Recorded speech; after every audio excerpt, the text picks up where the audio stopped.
to bring this person up. When I first met her, I was at a forum, and I said, who is that woman telling these people off? And I had to get to know who she was, because she was speaking so eloquently and so passionately. And she's here to speak with you this evening. Let's bring Deepali Gokhale to the microphone, please.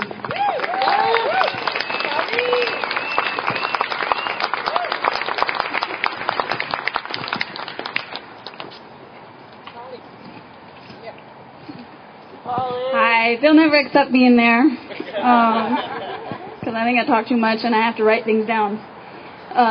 So good evening, survivors. I feel honored to be invited to speak to you again. I guess Tracee didn't get sick of me last year. I'm Deepali Gokhale, and many of you may know me as the instigator of some necessary events and a speaker of uncomfortable truths. Last year I coordinated the valiant efforts of a number of us here to commemorate the 40th anniversary of the Stonewall riots, complete with a transgender-led, grassroots-driven march, a rally, a photo gallery, and some excellent conversations that built some new and lasting friendships.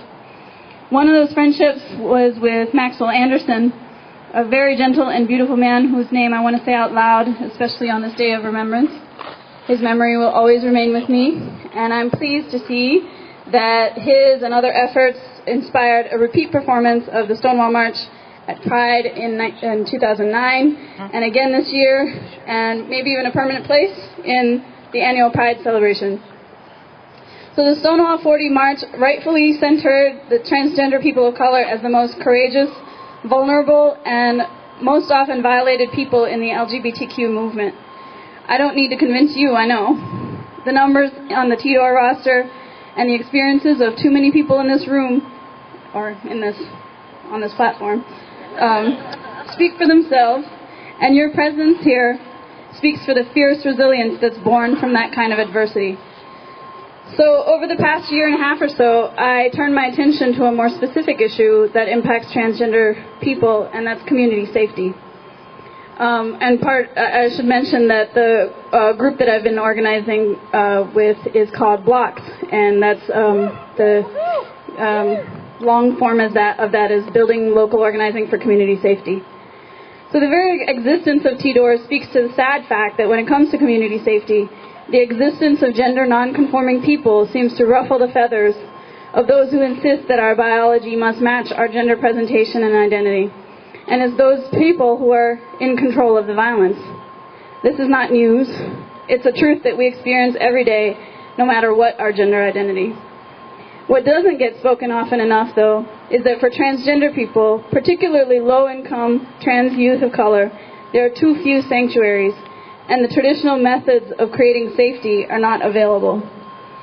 In this past year, we've seen a really highly publicized case of police brutality in the events that occurred at the Atlanta Eagle. It's a traditionally popular idea that the police department, who are the legal purveyors of violence, is what keeps the community safe. Yet according to Stonewalled, Amnesty International's 2005 report on police abuse and misconduct against LGBT people, transgender individuals, particularly low-income and trans people of color, experience some of the most egregious cases of police brutality. While the police violence at the Eagle was not directed at trans people, it uncomfortably exposed an otherwise well-concealed agenda that transgender individuals repeatedly experience. The function of the police force is not at all to uphold peace and safety for everybody, but rather to ensure through legal state violence that the undesirable and least powerful elements of society are removed to make room for those with the most power and money. This is otherwise known as gentrification. The miscalculation they made with the Eagle is that the undesirable elements actually had some power and money. Since then, we have seen the mayor and the police department thrashing about trying to appease the gays, the same ones that elected the mayor into office. How many LGBT liaisons will it take to cover up the tracks of a botched raid on the wrong people. I think we're up to 2.5 now, plus an advisory board. Does this mean that they also care about the homeless, transgendered youth? Are our most vulnerable people protected and safe yet? The questions of community safety and who's counted as community are not new, nor are they simple. Liaisons and advisory boards put together by the police department, no matter how well-meaning and how talented the people on them, will not solve the root problems of state violence. Let's not confuse appeasement with real safety. We must still ask the hard questions and come up with the solutions for our safety, our own safety in the long term, without relying on the state or police violence to do it for us. This is the work I'm committing to.